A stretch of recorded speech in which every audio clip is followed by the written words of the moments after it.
Look, look, look, look, look. I picked up this log in a trailer that I built. I milled it with a mill that I built, and then I dried it in a kiln that I built, and now I'm flattening it on this jig that I built today.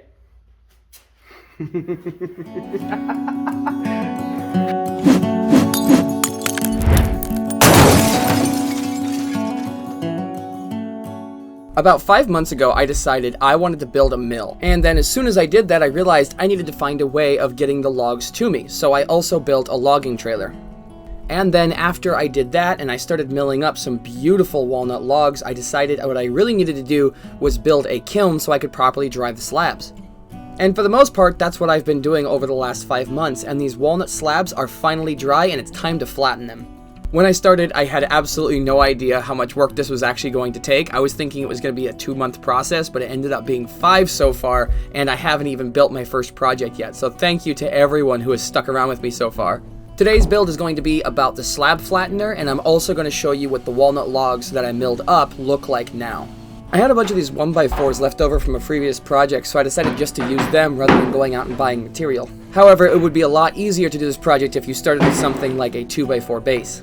The first thing I needed to do was to glue 2 of these 1x4s together so I could end up with a block. Now, none of the boards that I had were very straight, so when I glued them up, I tried to glue them in a way that would keep the boards as straight as possible. But when it really comes down to it, you only need 2 surfaces to be parallel for this to work. Now, even though I did have enough clamps to glue these together, I decided it would be so much easier just to put screws into here and let those hold the pieces together while they dry. And then while those are drying, I can go ahead and get the router set up. This specific bit was actually suggested to me by a guy who does this kind of thing for a living.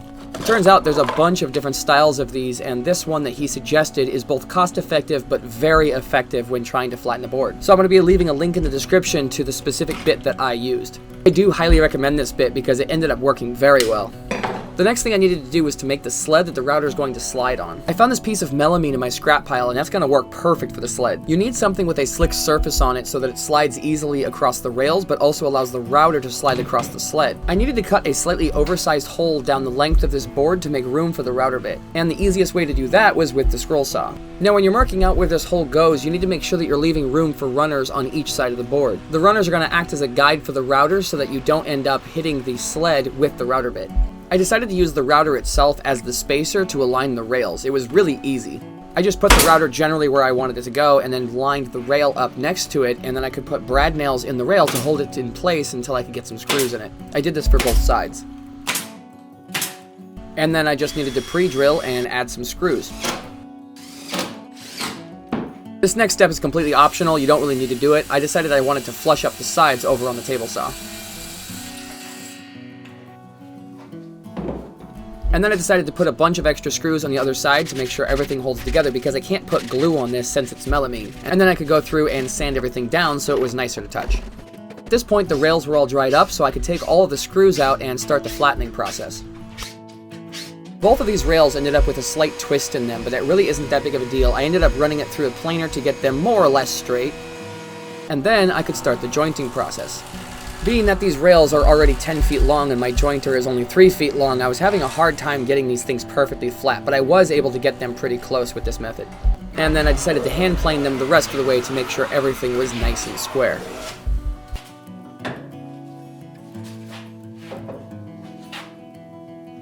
And then I can get the last edge over on the table saw, and I decided to make these only 2 1/4 inches tall because of the slabs that I'm planning on milling are right around 2 inches. And since I know I'm going to get this comment anyway, no, I did not need to use a push stick for this cut. If you feel like you need a push stick for these cuts, you're more than welcome to. I, of course, am not telling you to copy my methods, but it was not needed for this cut. And then I could run everything through the planer one more time to make sure everything was perfectly parallel. Now, what I needed was a way of attaching these to my workbench. And of course, there's a lot of different ways of doing this. You could just put a screw right through the top of the rail if you want to, but I decided to put these little feet onto mine so they were easier to screw in. And in my design, this also helps bring it all the way up to the full 3 inches that I wanted the rails. I need one more. This time I'm going to do it. You want to screw this in? Come over here. You put one hand here, and one hand here, and you can just squeeze.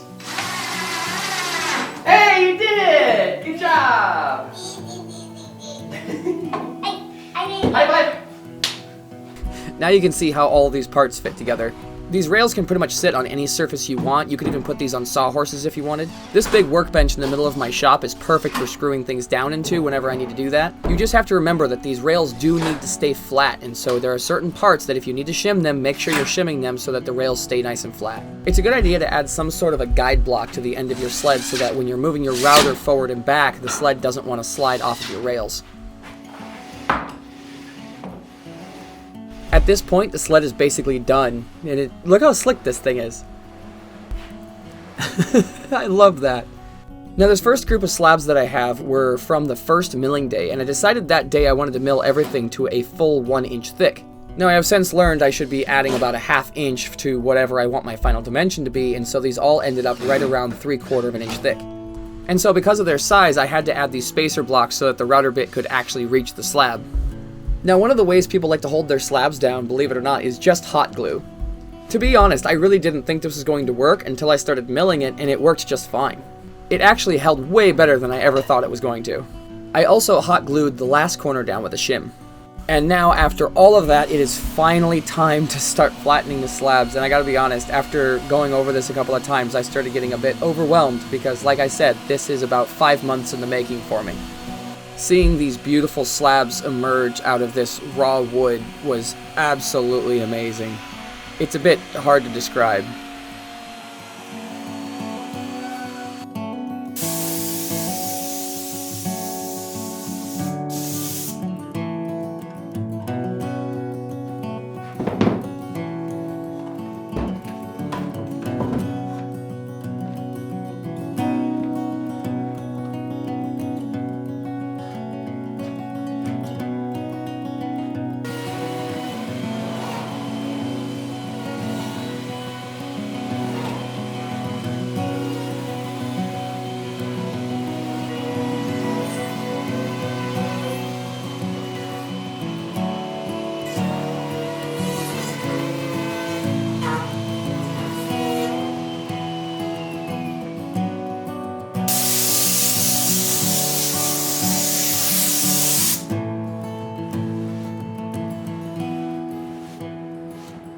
And right here you can see exactly how strong this hot glue can be if you put it on well.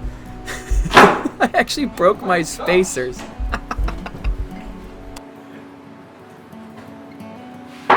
So it turns out you actually can add a little bit too much hot glue during this process. It didn't really need to hold down to the table that hard, and it was a little bit of a pain trying to get all of this off afterwards. But eventually it all came off and it was just fine. Some of it came off during the sanding process. Now, I really wanted to see what kind of wood I ended up with, so I decided to sand through all of the grits that I had.